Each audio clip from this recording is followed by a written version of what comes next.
രാഹുൽ അശ്വതി ഇവർ രണ്ടുപേരുടെയും ഒരു പ്രണയത്തെ അല്ലെങ്കിൽ ഒത്തുചേരലിനെ കുറിച്ചുള്ള ഒരു വിമർശനം അല്ലെങ്കിൽ ഒരു കഥയുമായിട്ടാണ് ഞാനിന്ന് വന്നിരിക്കുന്നത്.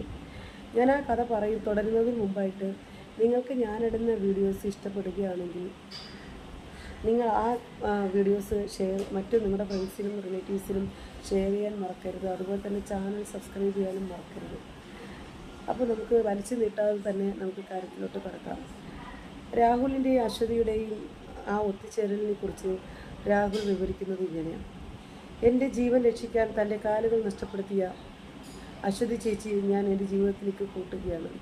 പ്രായം കൊണ്ട് 5 വയസ്സിന് മൂത്തവൾ, 2 കാലുകളും നഷ്ടപ്പെട്ടവൾ, വീട്ടിൽ ജോലിക്ക് നിന്ന സ്ത്രീയുടെ മകൾ, ജാതിയിൽ താഴ്ന്നവൾ, സാമ്പത്തികമായി പിന്നോട്ട് നിൽക്കുന്നവർ, അങ്ങനെ ഒരുപാട് കടമ്പകൾ കടന്നാണ് ഈ വിഭാഗത്തിലേക്ക് ഞങ്ങൾ എത്തിച്ചേർന്നത്. ഓർക്കുക, താഴെത്തട്ടിൽ നിൽക്കുന്ന ലൈഫ്. 5 വയസ്സിന് മൂത്തവൾ, അവർ ഒരുമിച്ച് കൂടുകയുണ്ടായി. രാഹുൽ വീണ്ടും വിവരിക്കുന്നുണ്ട് ബാക്കി കഥകളും. എനിക്ക് 5 വയസ്സുള്ളപ്പോഴാണ് അശ്വതി ചേച്ചിക്ക് തൻ്റെ കാലുകൾ നഷ്ടപ്പെടുന്നത്. നമ്മുടെ വീട്ടിൽ ജോലിക്ക് നിന്ന രമണി അമ്മയുടെ മകളാണ് അശ്വതി ചേച്ചി. രാവിലെ രമണി അമ്മയും ചേച്ചിയും ഞങ്ങളുടെ വീട്ടിലേക്ക് വരും. ഇവിടെ നിന്നാണ് ചേച്ചി സ്കൂളിൽ പോകുന്നത്. തിരിച്ചും ഇങ്ങോട്ട് തന്നെ വരും. പിന്നെ രാത്രിയാകുന്നത് വരെ നമ്മൾ 2 കൂടി കളിക്കും. എനിക്ക് ഭയങ്കര ഇഷ്ടമായിരുന്നു അശ്വതി ചേച്ചിയെ. അങ്ങനെ ഒരു ദിവസം അശ്വതി ചേച്ചി സ്കൂളിൽ നിന്ന് വരുന്നതും കാത്ത് വീട്ടുമുറ്റത്തിരിക്കുകയായിരുന്നു ഞാൻ. ദൂരെ നിന്നും ചേച്ചി വരുന്നത് കണ്ട ഞാൻ തുറന്നു കിടന്ന ഗേറ്റ് വഴി നേരെ റോഡിലേക്ക് ഇറങ്ങി.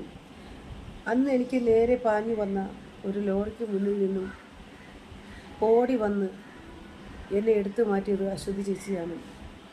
എന്നാൽ എന്നെ എടുത്തു മാറ്റുന്നതിനിടെ ബാലൻസ് നഷ്ടമായ ആ 5-6 വയസ്സുകാരിയുടെ കാലുകൾ കൂടി ലോറിയുടെ ചക്രങ്ങൾ കയറിയിറങ്ങി. അതിനുശേഷം എൻ്റെ കൂടെ ഓടിക്കളിക്കാൻ അശ്വതി ചേച്ചി വന്നിട്ടില്ല. അമ്മയുമൊത്ത് അശ്വതി ചേച്ചിയുടെ വീട്ടിൽ പോയതും എന്തൊക്കെയോ കൊടുത്തതൊക്കെ ചെറിയൊരു ഓർമ്മയിലുണ്ട്. എന്നെ കണ്ടാൽ എപ്പോഴും ഓടി വന്ന് എടുക്കാറുള്ള ചേച്ചി അന്ന് ഒന്നും മിണ്ടാതെ കട്ടിലിൽ തന്നെ കിടക്കുകയായിരുന്നു. കുറച്ച് നാൾക്ക് ശേഷം അച്ഛനുമൊത്ത് വീൽചെയർ കൊടുക്കാൻ പോയതും എനിക്ക് ഓർമ്മയുണ്ട്. പിന്നെ കുറേ നാളത്തേക്ക് ഞാൻ ചേച്ചി കണ്ടിട്ടേയില്ല. അങ്ങനെ ഞാൻ പതിയെ ചേച്ചിയെ മറന്നു തുടങ്ങി. പിന്നീട് ഞാൻ വീണ്ടും ചേച്ചിയെ കാണുന്നത് ചേച്ചി +2 ജയിച്ച് കോളേജിൽ ചേരാൻ നിൽക്കുന്ന സമയത്താണ്. അന്ന് അച്ഛനൊരു ഇലക്ട്രിക് വീൽ ചെയർ ചേച്ചിക്ക് സമ്മാനമായി നൽകി. അന്ന് വികാരധീനയായി അമ്മ ചേച്ചി ചേർത്ത് പിടിച്ച് എന്നെ രക്ഷിച്ച കഥ പറയുമ്പോഴാണ് എനിക്ക് ആ സംഭവത്തിൻ്റെ വ്യാപ്തി മനസ്സിലാകുന്നത്. ഞാൻ അതൊക്കെ പണ്ടേ മറന്നുപോയിരുന്നു. പിന്നീട് ചേച്ചിയുടെ അടുക്കൽ ഞാൻ ട്യൂഷനും പോയതോടെ ചേച്ചിയുമായി വീണ്ടും അടുക്കാൻ തുടങ്ങി. ബാംഗ്ലൂരിൽ ജോലിയൊക്കെയായി അങ്ങോട്ട് മാറിയപ്പോഴും ചേച്ചിയുമായി ഞാൻ കോണ്ടാക്റ്റ് വെച്ചിരുന്നു. നാട്ടിൽ വരുമ്പോഴൊക്കെ ചേച്ചിയെ കാണാൻ പോകുന്നത് പതിവായി. എന്തോ ഒരു വൈകാരികമായ ബന്ധം ചേച്ചിയുമായി എനിക്കുണ്ടായിരുന്നു. അങ്ങനെ ഒരിക്കൽ ഞാൻ ലീവിന് നാട്ടിലെത്തിയ ഒരു ദിവസം രമണിയുമായി ഏറെ വിഷമിച്ച് അമ്മയോട് സംസാരിക്കുന്നത് ഞാൻ കേട്ടു. ചേച്ചിക്ക് ഉറപ്പിച്ചു വെച്ചിരുന്ന കല്യാണ ആലോചന മുടങ്ങിപ്പോയത്രേ. ചേച്ചിക്ക് ഒരുപാട് കല്യാണാലോചനകൾ മാറിപ്പോയ ശേഷമാണ് ഒരെണ്ണം ശരിയാകുന്നത്. ലെറ്റർ വരെ അടിച്ച് പലരെയും വിളിച്ച ശേഷമാണ് ഇത് മുടങ്ങുന്നത്. ചേച്ചിക്ക് അമ്മയാകാൻ കഴിയില്ല എന്നാരോ അവരോട് പറഞ്ഞത്രേ. ആ വാചകം ചേച്ചി വല്ലാണ്ട് തളർത്തി കളഞ്ഞു. എനിക്ക് അപ്പോൾ ചേച്ചിയെ കാണണമെന്ന് തോന്നി. ഞാൻ ഉടൻ തന്നെ ചേച്ചിയുടെ വീട്ടിലേക്ക് പോയി. വീട്ടിലെത്തിയപ്പോൾ അവിടെ ആരും ഉണ്ടായില്ല. ഫോൺ വിളിച്ചപ്പോൾ അമ്പലത്തിലാണെന്ന് പറഞ്ഞതുകൊണ്ട് ഞാൻ നേരെ അങ്ങോട്ട് പോയി. എന്നെ കണ്ട് പുഞ്ചിരിച്ച ആ മുഖത്തെ കലങ്ങിയ കണ്ണുകളിൽ നിന്നും എനിക്ക് ചേച്ചിയുടെ ഉള്ളിലെ സങ്കടം മനസ്സിലാക്കാൻ കഴിഞ്ഞു. അമ്പലത്തിന് മുന്നിലെ ആലിൻ്റെ ചുവട്ടിലിരുന്ന് നമ്മൾ കുറേ നേരം സംസാരിച്ചു. എൻ്റെ ബാംഗ്ലൂരിലെ ജോലി കാര്യങ്ങൾ ഉൾപ്പെടെ പല കാര്യങ്ങളും നമ്മൾ സംസാരിച്ചെങ്കിലും കല്യാണം മുടങ്ങിയ കാര്യം മാത്രം ചേച്ചി മിണ്ടിയില്ല. ഒടുവിൽ ഞാൻ അങ്ങോട്ട് ചേച്ചിയോട് ചോദിച്ചു, എനിക്ക് വിഷമമാകുന്നുവെന്ന് കരുതിയാണോ കല്യാണം മുടങ്ങിയ കാര്യം ചേച്ചി എന്നോട് പറയാഞ്ഞത് എന്ന്.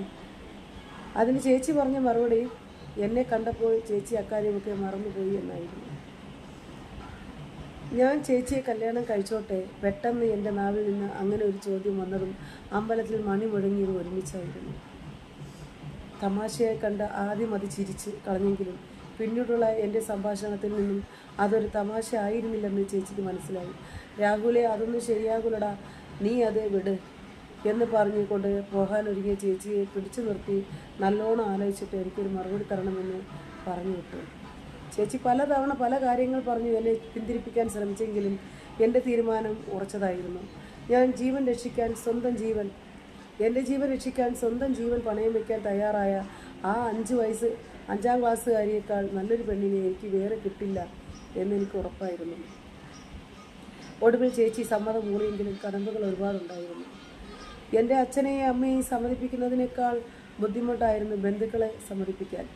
അതിനേക്കാൾ ബുദ്ധിമുട്ടായിരുന്നു രമണിയമ്മയെ സമ്മതിപ്പിക്കാൻ. കുറച്ചധികം ബുദ്ധിമുട്ടിയെങ്കിലും ഒടുവിൽ എല്ലാവരുടെയും സമ്മതത്തോടെയും അനുഗ്രഹത്തോടെയും തന്നെ നമുക്ക് ഒന്നിക്കാൻ സാധിക്കുമല്ലോ എന്ന സന്തോഷത്തിലാണ് നമ്മൾ.